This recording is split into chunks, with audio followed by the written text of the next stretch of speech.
तो class 10th के exercise number 3.1 का क्वेश्चन नंबर 3 भी देखिए क्या कह रखा है इसमें आपका। The cost of 2 kg of apples and 1 kg of grapes on 1 day was found to be ₹160।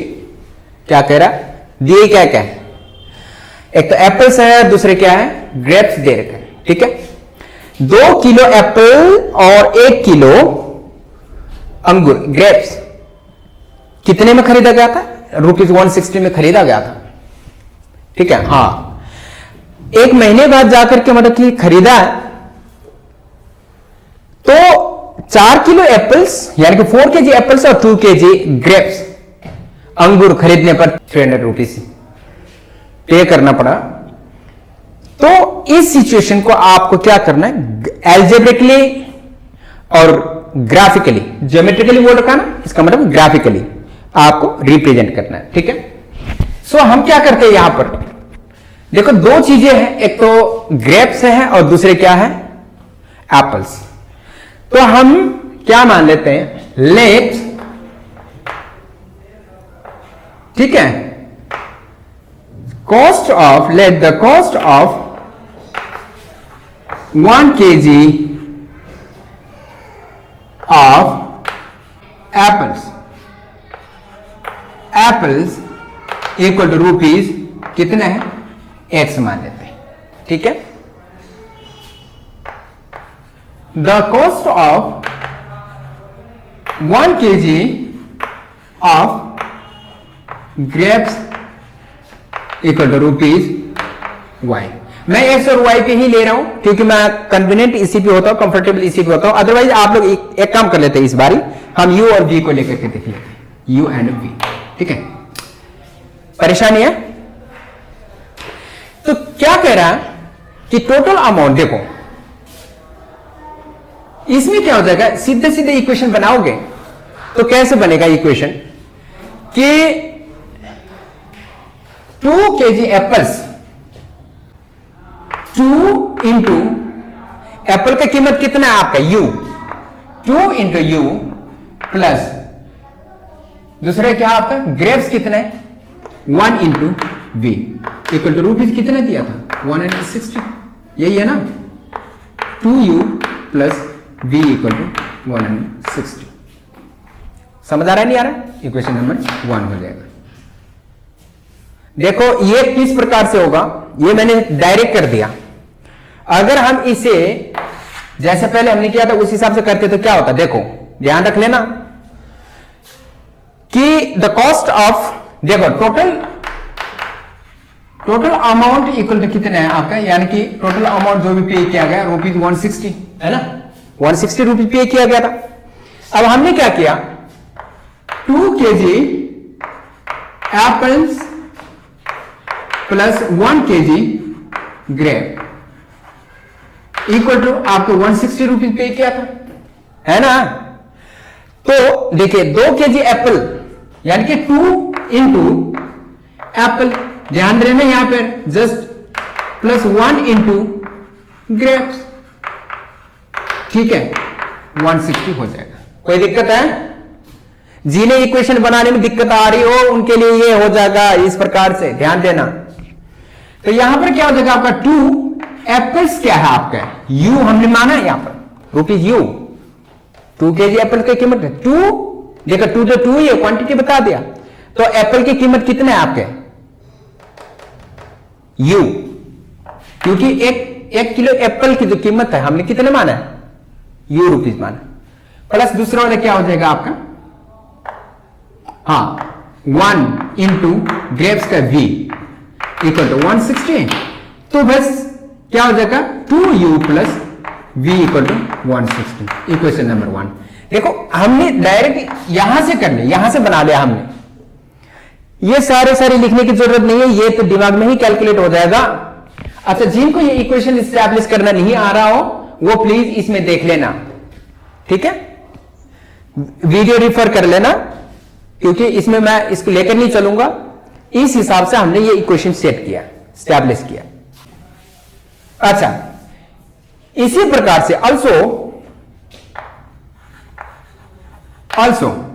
फिर क्या हो जाएगा आपका, नेक्स्ट मंथ गया खरीदने के लिए 4 kg apples and 2 kg grapes, यानी क्या हो जाएगा आपका 4u प्लस 2 kg ग्रेप्स, है ना, is equal to how much 300 rupees. Okay 300 rupees. Equation हमने देखा, यहां से 2 कॉमन निकाल सकते हैं, 2 कॉमन निकालने के बाद उधर जाकर डिवाइड हो जाता है, कैंसिल कर सकता है, तो फिर हम सीधा क्या कर लेते हैं 2 कॉमन निकाल लेते हैं 2u plus v equal to 300। अब यहां क्या हो जाएगा 2u plus v equal to 300 over 2, तो 2u plus v equal to 150। Equation number 2। कोई दिक्कत है? अलजेब्रिकली हमने रिप्रेजेंट कर दिया x और y a b c, ठीक है। इक्वेशन अब देखो from equation number 1। Equation number 1 में क्या आपका 2u plus v equal to 160, 2u plus v equal to 160। अब हमें ये देखो, ये आपका जो इक्वल टू 160 है ना, ये वैल्यू बहुत बड़ी वैल्यू है। यहां पर y equal to 1, y equal to 0, y equal to 2 ये रखना बेवकूफी है। समझ आ रहा नहीं आ रहा? इक्वेशन उससे भी बन जाएगा, ग्राफ उससे भी बन जाएगा। तो बड़ी वैल्यू है तो भाई उसका जो स्केल होगा, स्केल कहने का मतलब कि क्या चीज है कि जैसे ग्राफ में हम मेजर करेंगे तो जैसे 1 2 3 4 है ना, तो वो क्या हो जाएगा 10 20 30 40 50 इस हिसाब से भी जाएगा, 20 40 60 80 इस हिसाब से भी जाएगा, जिस हिसाब से हमने मतलब कि ग्राफ देखो प्लॉट करने के लिए जो वैल्यू हम ले रहे हैं x और y नहीं है, ये u और ये v है, ठीक है। अगर u का वैल्यू हम क्या लेते हैं, चलो ठीक है, हम ये इसका वैल्यू 40 ले लेते हैं, तो v इक्वल टू कितना हो जाएगा आपको 160 माइनस 2 इंटू 40, ठीक है। v इक्वल टू कितना हो जाएगा 160 माइनस 80, v इक्वल टू कितना हो जाएगा आपका 80 हो जाएगा। कितना हो जाएगा v इक्वल टू 80 हो जाएगा, और वैल्यू इसी पे पुट करना है 160 माइनस 2u, 50 ले लेते हैं, u के वैल्यू 50 ले लेते हैं, तो क्या हो जाएगा v equal to 160 minus 2 into 50, ठीक है। v इक्वल टू कितना हो जाएगा 160 माइनस 100, v इक्वल टू कितना हो जाएगा आपका 60। v के वैल्यू कितना हो जाएगा 60 हो जाएगा। इसी प्रकार से अगर हम u के वैल्यू कितने ले लेते हैं 60 ले लेते हैं, ठीक है, तो इक्वेशन क्या है हमारे पास v equal to 160 minus 2u, यही है v equal to 160 minus 2 into u के वैल्यू क्या है, हमने क्या लिया u 60, v equal to 160 minus 120 equal to v equal to कितना हो जाएगा 40, यही है। v इक्वल टू कितना हो जाएगा आपका 40 हो जाएगा। परेशानी है? अच्छा, ये तो सारे वो वैल्यूज मैंने पुट करती है। अब हम क्या करते हैं फ्रॉम 2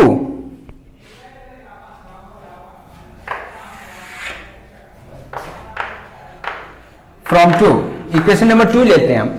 इक्वेशन नंबर 2 में क्या है 2u plus v equal to 150, 2u plus v equal to 150, यही है।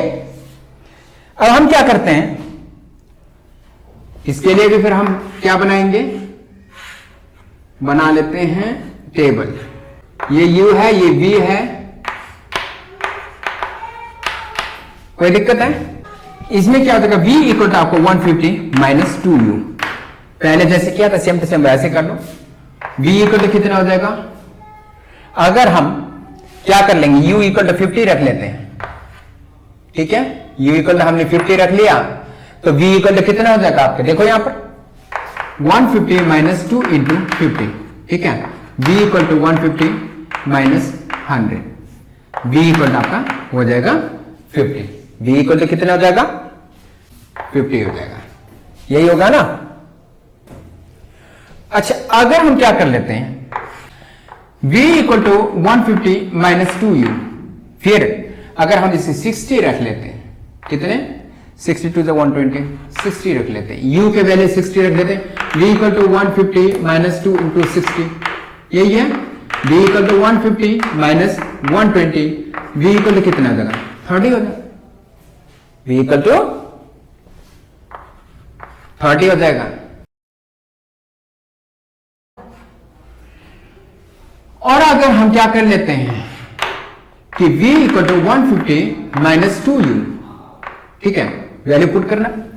यहां देखिए u की जगह हमने कितना रख लिया, 40 रख लिया। अगर u की जगह 40 हमने रख लिया तो v equal to 150 minus 2 into 40, यही होगा। v इक्वल टू कितना हो जाएगा 150 माइनस 80, v इक्वल टू कितना हो जाएगा आपके 70 हो जाएगा। क्या हो जाएगा आपका 70, यही होगा ना। क्योंकि ये हमारे जो वैल्यूज हैं ये आपके क्या है 10, 20, 30, 40, 50, 60, 70 इस हिसाब से चल रहे हैं। तो हम क्या कर लेते हैं, ग्राफ भी उसी प्रकार से बना लेते हैं, ठीक है। 10, 20, 30, 40, 50, 60, 70 और 80।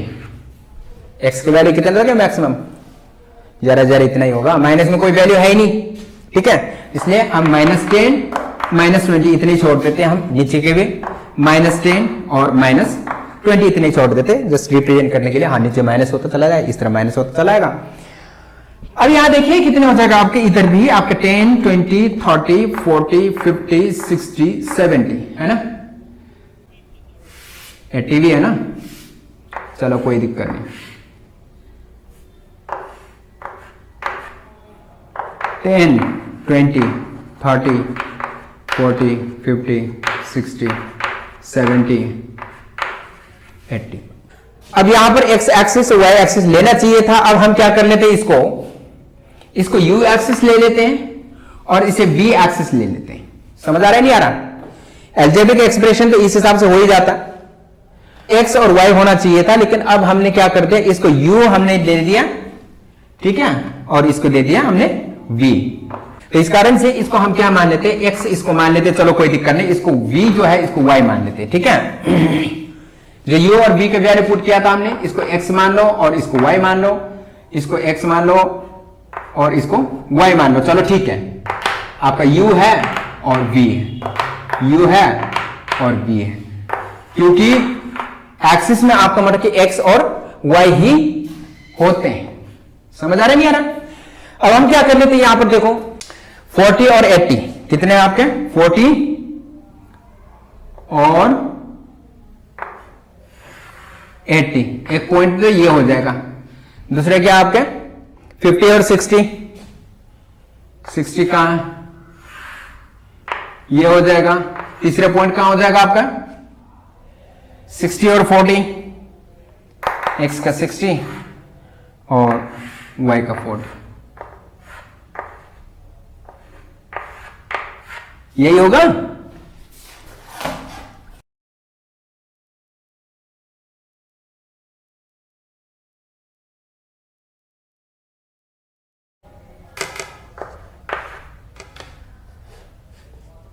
इस प्रकार से हमारे क्या आ गया, मतलब कि एक लाइन खींच गया, ठीक है। ये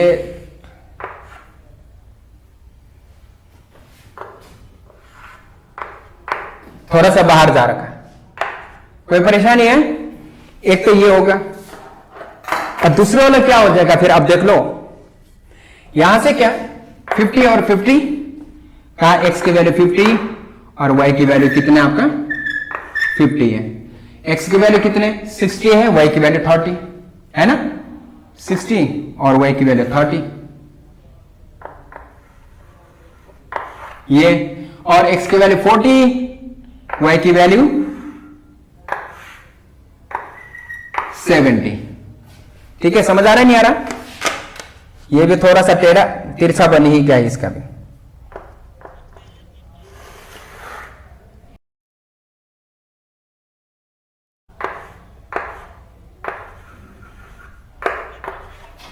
हाँ, ये आगे जाकर u और ये u जाकर के मतलब कहीं नहीं कटेंगे।